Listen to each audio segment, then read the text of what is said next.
Alma é essa coisa que nos pergunta se alma existe. Mário Quintana. As pessoas que estão por trás das fotografias têm alma, né? Têm uma história.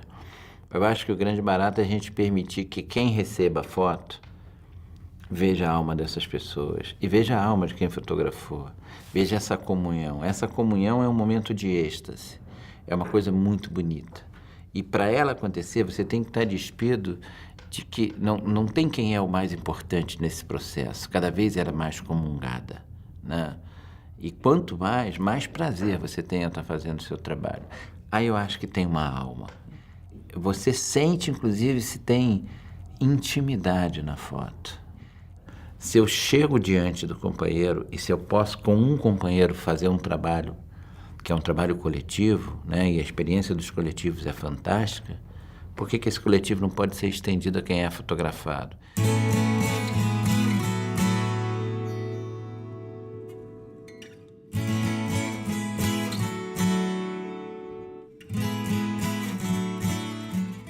O José Medeiros me contou isso, essa história. Ele dizia: Walter, a fotografia que a gente faz é aquela que nos representa, é aquela que somos. Mostra o teu caráter, quem você é.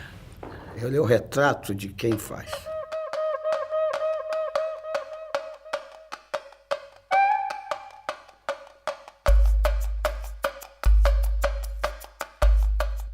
Eu fui participar de uma reunião do Movimento Negro. E quando eu cheguei, eu vi uma determinada discussão que estava acontecendo e percebi que ali estava se construindo uma história. E daquele momento em diante eu disse o seguinte: olha, eu acredito que eu posso registrar essa história enquanto vida eu tiver. No meu tempo, ninguém vai dizer que o negro não teve memória, porque vai ter. Isso era 72, 73. O movimento negro é parte da razão do meu viver, mas a fotografia é a razão do meu viver. Se eu tiver que decidir entre uma assembleia do movimento negro e fazer uma fotografia, eu vou fazer a fotografia e não vou na assembleia, porque a fotografia para mim é importante. Às vezes as pessoas perguntam assim para mim: você faz uma fotografia afro? Sua fotografia é uma fotografia afro? Não, a minha fotografia é uma fotografia que ela é normal como uma outra qualquer.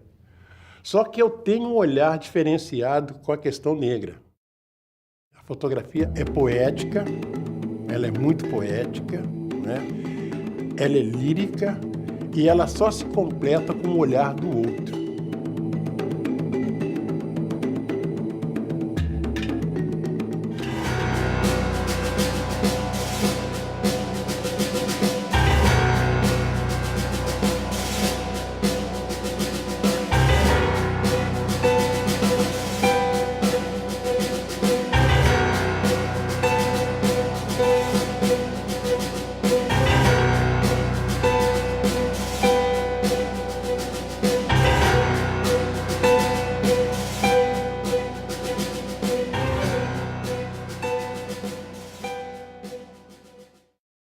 Final dos anos 70, a realidade apareceu e mudou a fotografia brasileira. E aí o que acontece? Eu pegava a bicicleta, eu pegava a câmera, que era uma tipo Rolleiflex, mas era Valsoflex, e ia para a periferia da cidade fotografar. A minha fotografia foi aprendida na rua. Foi a busca incessante de quê? Eu não sei te responder. Cada momento, cada foto é um retalhinho. É um reencontro, né? Na realidade, é o autorretrato. Tudo que você faz, como fotógrafo, como cineasta, como o que for, você está fazendo você. Você está encontrando com um fragmento de você que está fora esses 40 anos de fotografia. Como era a sociedade que eu vivia. E eu tenho muitas coisas que hoje não existem mais. Por exemplo, as barracas de festa de Largo de Salvador, que é uma das coisas que deveria ser tombada, acabou. Aquilo é um crime inafiançável. Quantas coisas a gente está perdendo, rapaz?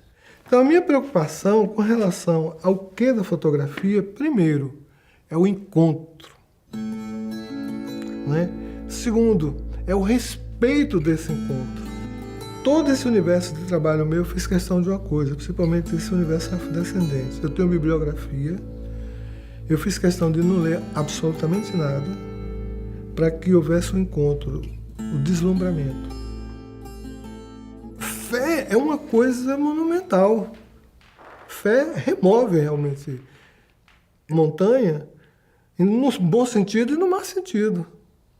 Entendeu? E outra, as pessoas se transformam, as pessoas se enfeitam pela fé, as pessoas matam pela fé, as pessoas salvam pela fé, tudo é fé.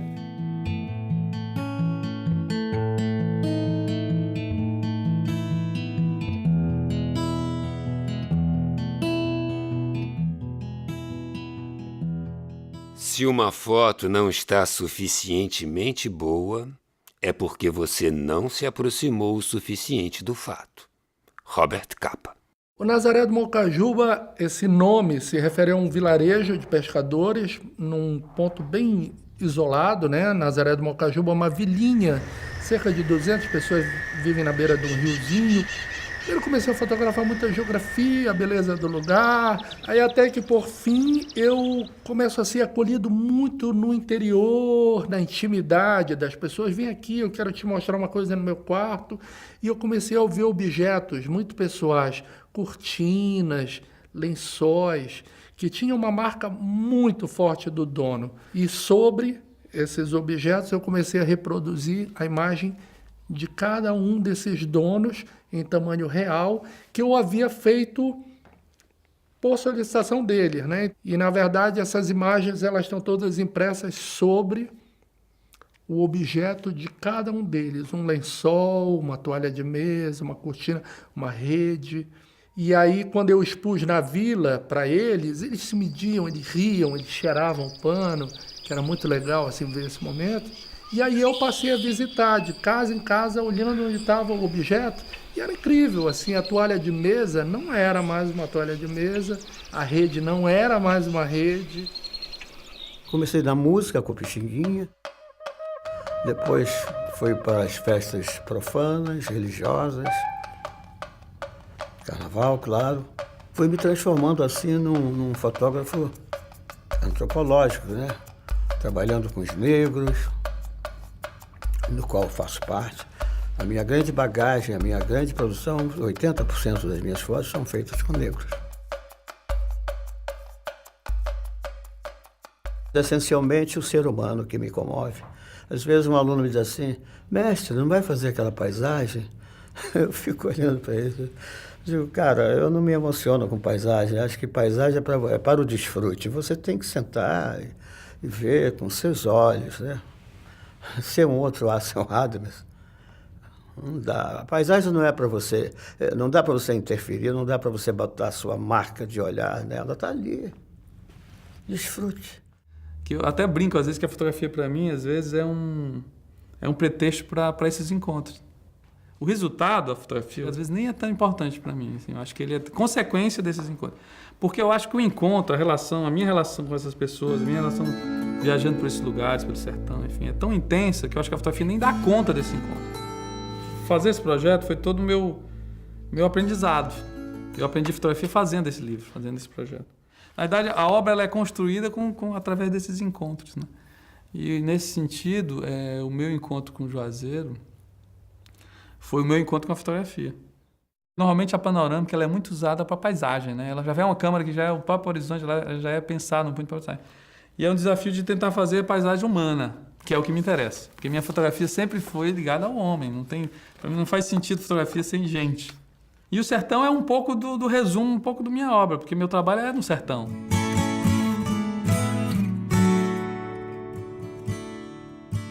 Tem uma história muito incrível do Ansel Adams, aquele grande fotógrafo, que ele fez uma exposição em Nova York, foi uma jornalista entrevistá-lo, porque ele só fotografava a paisagem e disse para ele que por que ele não botava uma pessoa na paisagem, que ela nunca via ninguém nas paisagens dele. Ele disse, não, tem 2 pessoas lá. Aí mostrou, aqui tem, mas aonde? Eu que fiz e você que está vendo. Tem 2 pessoas na minha foto. Tá entendendo? Porque a foto se completa com o olhar do outro. Quando o mundo se tornar confuso, me concentrarei em fotografias. Quando as imagens se tornarem inadequadas, me contentarei com o silêncio. Ansel Adams. O Terras de Preto, eu acho que era uma pauta jornalística mesmo, que eu descobri que era riquíssima, né?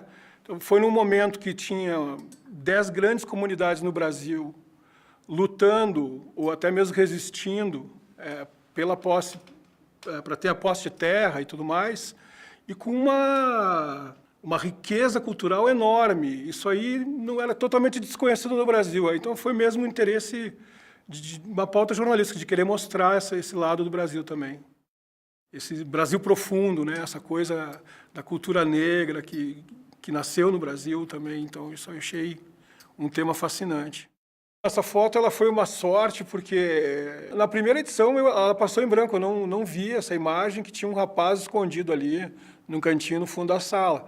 E depois, por sorte, eu fiz uma reedição desse trabalho e encontrei essa foto aí, que né, foi uma foto marcante na minha carreira. As pessoas brincam muito, como eu trabalho com essa coisa de cultura negra, um pouco de misticismo e tal, então sempre rola uma brincadeira que aquele cara não estava ali, ou será que estava e tal.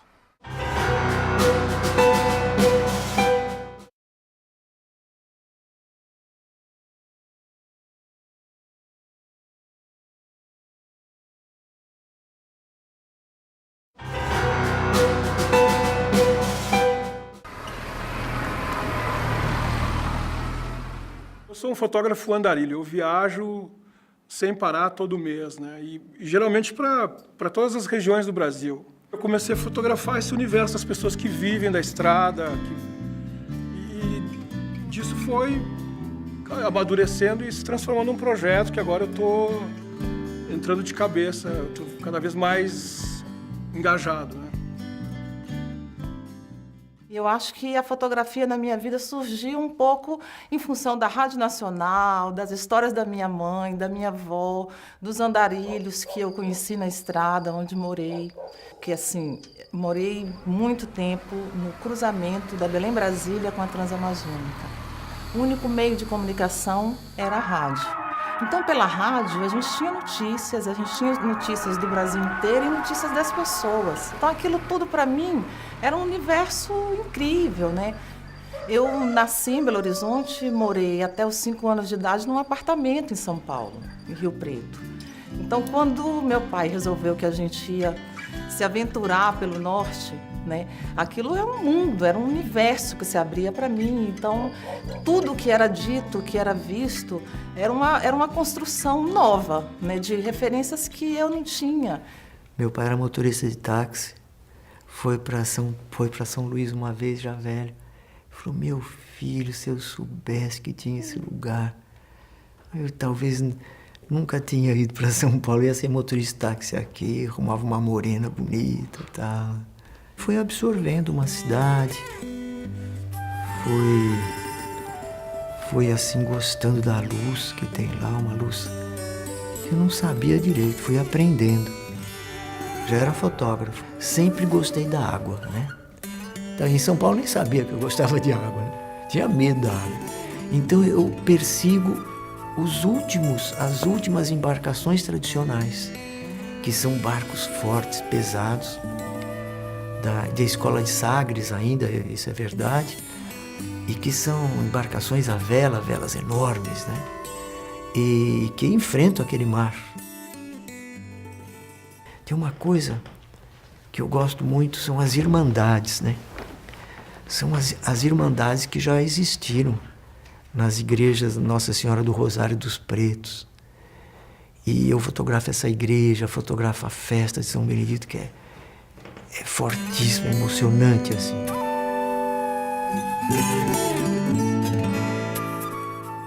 Eu ando muito fotografando sempre os tambores, o tambor de mina, e acompanho a Casa das Minas há 20 anos.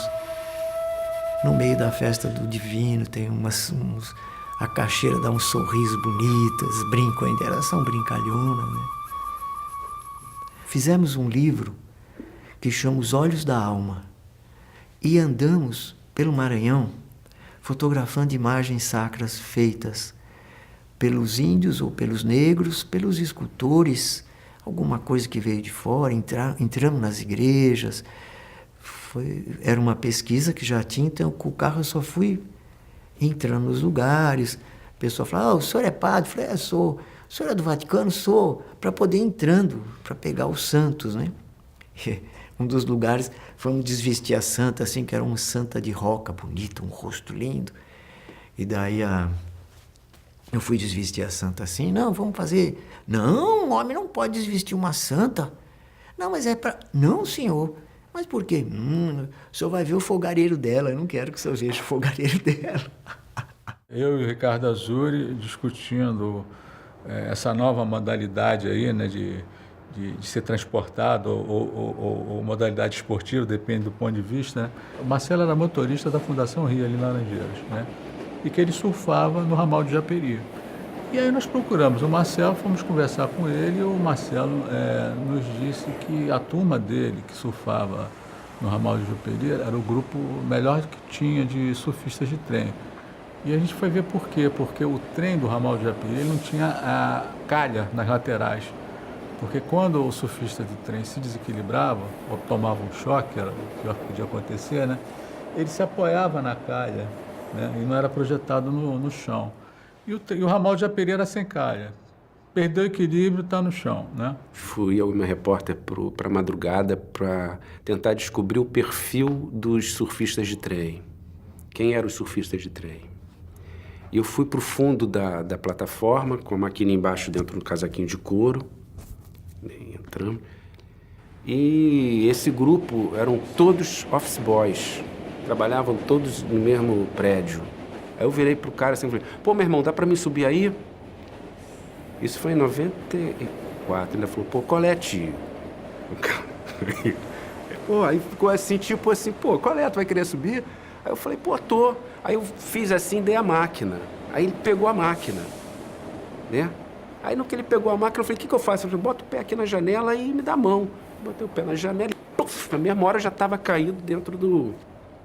Aí eu percebi que onde eu estava, na canaleta, não era tão perigoso. Era menos perigoso do que quem vai na porta aberta. O perigo é que eles vão em cima do trem, driblando a fiação. Esse que é o perigo. Na realidade, tinha uma coisa além da própria... Claro que a origem são os trens superlotados, né? Senão eles não subiam. E eu fui sentadinho numa canaleta e falei assim para a repórter, me pega daqui a 3 estações. Gritei assim para Thaís. E foi um passeio, né? Foi um passeio. O meu medo era acontecer alguma coisa com eles, né? Porque ao mesmo tempo também que eu subi, eles meio que começaram a tentar fazer... E eu, para aí, cara, senta aí, senta aí, senta aí.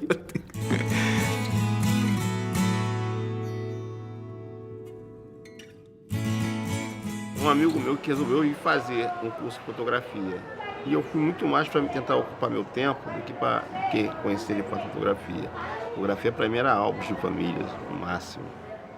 E aí eu me apaixonei por fotografia. Eu me apaixonei e fotografia e a relação com direitos humanos que isso proporcionava, uma ferramenta. E isso deu um impacto na minha vida de 180 graus. Então eu, que muitas das vezes era um agente de violência, eu acabei me tornando um fotógrafo humanista. E comecei a reconhecer valores, tanto do espaço, das favelas, do espaço onde eu moro, como das pessoas e em mim mesmo. Então a fotografia para mim foi um divisor de águas. Fotografar favela para mim é buscar relações humanas.